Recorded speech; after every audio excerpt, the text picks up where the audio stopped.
नमस्ते मित्रों, मैं आचार्य गणेश।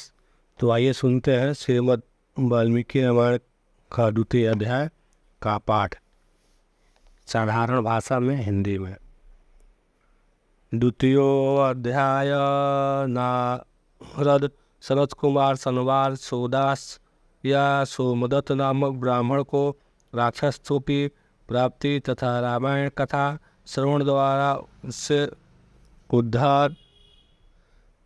ऋषियों ने पूछा, महामुनि देवर्षि नारद मुनि ने सनत कुमार जी से रामायण संबंधी संपूर्ण धर्मों का किस प्रकार वर्णन किया था?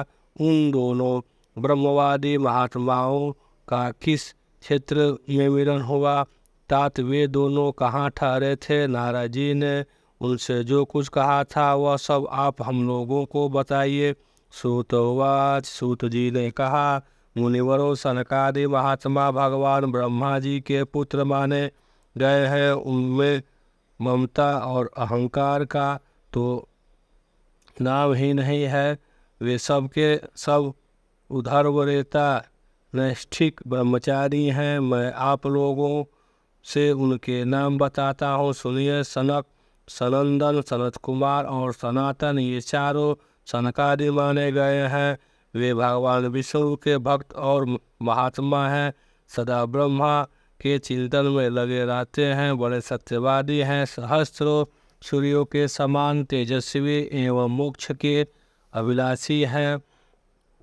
एक दिन में महातेजस्वी ब्रह्मा पुत्र सनकादि ब्रह्मा जी की सभा देखने के लिए मेरु पर्वत के शिखर पर गए। वहाँ भगवान विष्णु के चरणों से प्रकट हुई परम पुण्यमयी गंगा नदी, जिन्हें सीता भी कहते हैं, बह रही थी। उनका दर्शन करके वे तेजस्वी महात्मा उनके जल में स्नान करने को उद्गत हुए। ब्राह्मणों, इतने में ही देवर्षि नारद मुनि भगवान के नारायण आदि नामों का उच्चारण करते हुए वहाँ आ पहुँचे। वे नारायण, अच्युत, अनंत, वासुदेव, जनार्दन, यज्ञेश, यज्ञ पुरुष, राम, विष्णु, आपको नमस्कार है। इस प्रकार भगवान नाम का उच्चारण करके संपूर्ण जगत को पवित्र बनाते और एकमात्र लोक पावनी गंगा की स्तुति करते हुए वहाँ आए। उन्हें आते देख महातेजस्वी सनकादि मुनियों ने इनको यथोचित पूजा की तथा नारद जी ने भी उन मुनियों को मस्तक झुकाया। तदंतर वहाँ मुनियों की सभा में सनत कुमार जी ने भगवान नारायण के परम भक्त मुनिवर नारद से इस प्रकार कहा। सनत कुमार बोले, महाप्राज्ञ नारद जी, आप समस्त मुनीश्वरों में सर्वज्ञ हैं, सदा श्री हरि की भक्ति में तत्पर रहते हैं, अतः आप से बढ़कर दूसरा कोई नहीं है। इसलिए मैं पूछता हूँ कि जिनसे समस्त चराचर जगत की उत्पत्ति हुई है तथा ये गंगा जी जिनके चरणों से प्रकट हुई हैं, उन श्रीहरि स्वरूप का ज्ञान कैसे होता है? यदि आपकी हम लोगों पर कृपा हो तो हमारे इस प्रश्न का यथार्थ रूप विवेचन कीजिए। नारद उवाच। नारद बोले कि जो पर से भी परतर है, उन परम देव श्री राम को नमस्कार है, जिनका निवास स्थान परम धाम उत्कृष्ट से भी उत्कृष्ट है तथा जो सगुण और निर्गुण रूप हैं, उन श्री राम को मेरा नमस्कार है। ज्ञान, अज्ञान, धर्म, अधर्म तथा विद्या और अविद्या, ये सब जिनके अपने ही स्वरूप हैं तथा जो सबके आत्म रूप हैं, उन आप परमेश्वर को नमस्कार है। जो दैत्यों का विनाश और नरक का अंत करने वाले हैं, जो अपने हाथों के संकेत मात्र से अथवा अपनी भुजाओं के बल से धर्म की रक्षा करते हैं। पृथ्वी के भार का विनाश जिनका मनोरंजन मात्र है और जो उस मनोरंजन की सदा अभिलाषा रखते हैं, उन रघुकुल दीप श्री रामदेव को मैं नमस्कार करता हूँ। जो एक होकर भी चार स्वरूपों में अवर्णित अवतीर्ण होते हैं, जिन्हें बानरों को साथ लेकर राक्षस सेना का संहार किया है, उन दशरथ नंदन श्री रामचंद्र जी का मैं भजन करता हूँ। भगवान श्री राम के ऐसे ऐसे अनेक चरित्र हैं जिनके नाम करोड़ों वर्षों में भी नहीं गिनाए जा सकते हैं, जिन नाम की महिमा मनु और मुनीश्वर भी पार नहीं पा सकते। वहाँ मेरे जैसे क्षुद्र जीव की पहुँच कैसे हो सकती है। जिनके नाम के स्मरण मात्र से बड़े बड़े पातकी भी पावन बन जाते हैं, उन परमात्मा का स्तमन मेरे जैसा तुच्छ बुद्धि वाला प्राणी कैसे कर सकता है। जो द्विज घोर कलयुग में रामायण कथा का आश्रय लेते हैं वे ही कृत हैं। उनके लिए तुम्हें सदा नमस्कार करना चाहिए। सनत कुमार जी भगवान की महिमा को जानने के लिए कार्तिक माह और चैत्र शुक्ल पक्ष की रामायण की अमृतमयी कथा का नवान श्रवण करना चाहिए। ब्राह्मण सुदास गौतम के शाप से राक्षस शरीर को प्राप्त हो गए थे, परंतु रामायण के प्रभाव से ही उन्हें उस शाप से छुटकारा मिला था। सनत कुमार ने पूछा, मुनि श्रेष्ठ, संपूर्ण धर्मों का फल देने वाली रामायण कथा का किसने वर्णन किया है? सौदास को गौतम द्वारा कैसे शाप प्राप्त हुआ? फिर वे रामायण के प्रभाव से किस प्रकार शाप मुक्त हुए थे? उन्हें यदि आप हम लोगों पर अनुग्रह हो तो सब कुछ ठीक ठीक बताइए। इन सारी बातों से हमें अवगत कराइए, क्योंकि भगवान की कथा वक्ता और श्रोता दोनों के पापों का नाश करने वाली है। नारद उवाच, नारद बोले, ब्राह्मण रामायण का प्रादुर्भाव महर्षि वाल्मीकि के मुख से हुआ है, तुम उसी को श्रवण करो। रामायण की अमृतमयी कथा का श्रवण 9 दिनों में करना चाहिए। सतयुग में एक ब्राह्मण थे जिन्हें धर्म कर्म का विशेष ज्ञान था। उनका नाम सोमदत्त। वे सदा धर्म के पालन में ही तत्पर रहते थे। वे ब्राह्मण सौदास नाम से भी विख्यात थे। ब्राह्मण ने ब्रह्मवादी गौतम मुनि से गंगा जी के मनोरम तट पर संपूर्ण धर्मों का उपदेश सुना था। गौतम ने पुराणों और शास्त्रों की कथाओं द्वारा उन्हें तत्व का ज्ञान कराया था। सौदास ने गौतम से उनके बताए हुए संपूर्ण धर्मों का श्रवण किया था। एक दिन की बात है कि सौदास परमेश्वर शिव की आराधना में लगे हुए थे। उसी समय वहां उनके गुरु गौतम जी आ पहुँचे, परंतु सौदास ने अपने निकट आए हुए गुरु को भी उठकर प्रणाम नहीं किया। परम बुद्धिमान गौतम तेज की निधि थे। वे शिष्य के बर्ताव से रुष्ट न होकर शांत ही बने रहे। उन्हें यह जानकर प्रसन्नता हुई कि मेरा शिष्य सौदास शास्त्रोक्त कर्मों का अनुष्ठान करता है, किंतु सौदास ने जिनकी आराधना की थी वे संपूर्ण जगत के गुरु महादेव शिव। गुरु की अवहेलना से होने वाले पाप को न सह सके उन्होंने सौदास को राक्षस की योनि में जाने का शाप दे दिया। तब विनय कला कोविद ब्राह्मण ने हाथ जोड़कर गौतम से कहा, विप्रवाच, संपूर्ण धर्मों के ज्ञाता सर्वदर्शी सुरेश्वर भगवान, मैंने जो अपराध किया है वह सब आप क्षमा कीजिए। गौतम ने कहा कि वर्ष कार्तिक मास के शुक्ल पक्ष में तुम रामायण की अमृतमयी कथा को भक्तिभाव से आदरपूर्वक श्रवण करो। इस कथा को 9 दिनों में सुनना चाहिए। ऐसा करने से यह शाप अधिक दिनों तक नहीं रहेगा, केवल 12 वर्षों तक ही रह सकेगा। ब्राह्मण ने पूछा, रामायण की कथा किसने कही है तथा उससे किस चरित्र का वर्णन किया गया है? महामते यह सब संक्षेप में बताने की कृपा करे। यूँ कहकर मन ही मन प्रसन्न हो सौदास ने गुरु के चरणों में प्रणाम किया।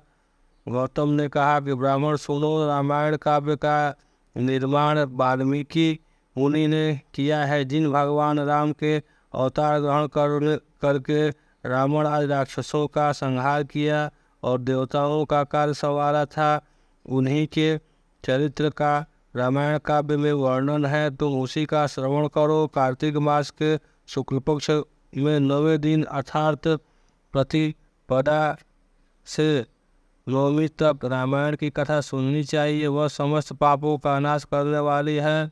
ऐसा कहकर पूर्णकाम गौतम ऋषि अपने आश्रम को चले गए। इधर सोमदत्त या सुदास नामक ब्राह्मण ने दुख मग्न होकर राक्षस शरीर का आश्रय लिया। वे सदा भूख प्यास से पीड़ित तथा क्रोध के वशीभूत रहते थे। उनके शरीर का रंग कृष्ण पक्ष की रात के समान काला था। वे भयानक राक्षस होकर निर्जर वन में भ्रमण करते थे। वहाँ वे नाना प्रकार के पशुओं, मनुष्यों, सांप, बिच्छू आदि जंतुओं, पक्षियों, वानरों को बलपूर्वक पकड़कर खाते थे। ब्रह्मर्षियों उन राक्षस के द्वारा यह पृथ्वी बहुत सी हड्डियों तथा लाल पीले शरीर वाले रक्तपाई प्रेतों से परिपूर्ण हो अत्यंत भयंकर दिखाई देने लगी। 6 महीने में ही 100 योजन विस्तृत भूभाग को अत्यंत दुखित कर के वह राक्षस पुनः दूसरे ऋषि वन में चला गया। वहाँ भी वह प्रतिदिन नरमांस का भोजन करता रहा। संपूर्ण लोगों के मन में वह उत्पन्न करने वाला वह राक्षस घामता नर्मदा जी के तट पर पहुंचा। इसी समय कोई अत्यंत धर्मात्मा ब्राह्मण उधर से आ निकला। उसका जन्म कलिंग देश में हुआ था। लोगों में वह गर्ग नाम से विख्यात था।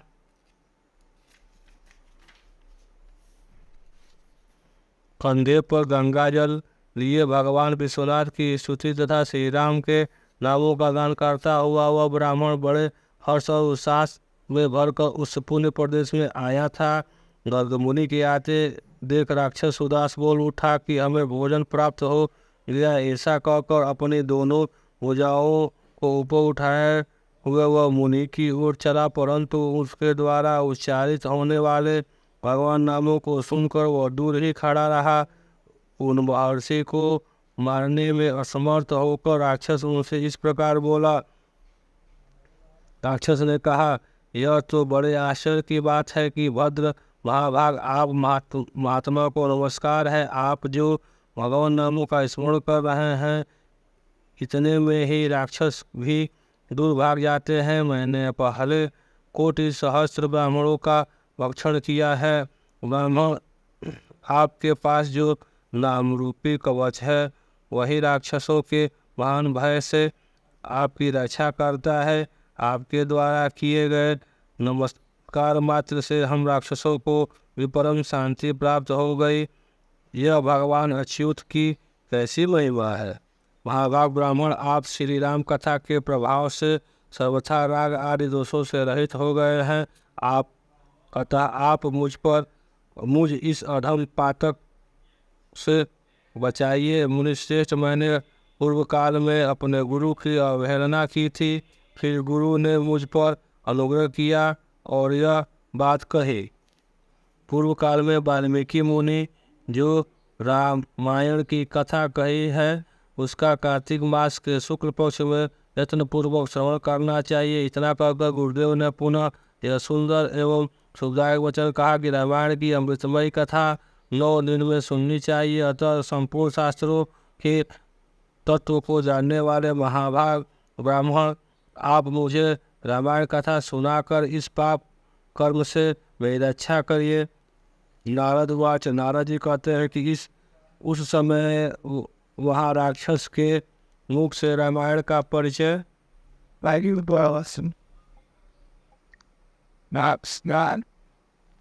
तथा श्री राम के उत्तम महात्म्य का वर्णन सुनकर दुष्श्रेष्ठ गर्ग आश्चर्यचकित हो उठे। श्री राम का नाम ही उनके जीवन का अवलंब था। वे ब्राह्मण देवता उस राक्षस के प्रति दया से द्रवित हो गए और सुदास से इस प्रकार बोले। ब्राह्मण ने कहा कि महाभाग राक्षस राज, तुम्हारी बुद्धि निर्मल हो गई है। इस समय कार्तिक मास का शुक्ल पक्ष चल रहा है, इससे रामायण की कथा सुनो। भक्ति परायण राक्षस, तुम श्री रामचंद्र जी के महात्म्य को श्रवण करो। श्री रामचंद्र जी के ध्यान में तत्पर रहने वाले मनुष्यों को बाधा पहुँचाने में कौन समर्थ हो सकता है। जहाँ श्री राम का भक्त है वहाँ ब्रह्मा विष्णु और शिव विराजमान है। वहीं देवता सिद्ध और रामायण का आश्रय लेने वाले मनुष्य हैं। अतः इस कार्तिक मास के शुक्ल पक्ष में तुम रामायण की कथा सुनो। 9 दिनों तक इस कथा को सुनने का विधान है, अतः तुम सदा सावधान रहो। ऐसा कहकर गर्ग मुनि ने उसे रामायण की कथा सुनाई। कथा सुनते ही उसका राक्षसत्व दूर हो गया। राक्षस भाव का परित्याग करके वह देवताओं के समान सुंदर, करोड़ों सूर्यों के समान तेजस्वी और भगवान नारायण के समान कांतिमान हो गया। अपने 4 भुजाओं में शंख, चक्र, गदा और पद्म लिए वह श्री हरि के वैकुंठ धाम में चला गया। ब्राह्मण गण मुनि की भूरि भूरि प्रशंसा करता हुआ वह भगवान के उत्तम धाम को जा पहुंचा। नारद जी कहते हैं कि विप्रवो, अतः आप लोग भी रामायण की अमृतमय कथा सुनिए। इससे श्रवण की सदा ही महिमा है, किंतु कार्तिक मास में विशेष बताई गई है। रामायण के नाम का श्रवण स्मरण करने से ही मनुष्य करोड़ों पातकों तथा समस्त पापों से मुक्त हो परम गति को प्राप्त होता है। मनुष्य पर रामायण इस नाम का जब एक बार भी उच्चारण करता है तभी वह समस्त पापों से मुक्त हो जाता है और अंत में भगवान विष्णु के लोक में चला जाता है।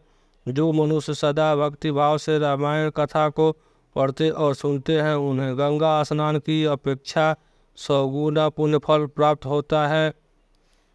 इति स्कंद पुराणे उत्तरखंड नारद सनत कुमार संवादे रामायण महात्म्ये राक्षस मोक्षणम नाम 2 अध्याय समाप्त हुआ। तो मित्रों, ये रामायण वाल्मीकि रामायण का 2रा अध्याय था। उम्मीद करते हैं कि आपको इससे लाभ मिलेगा। जय श्री राम। चैनल को लाइक और सब्सक्राइब करें।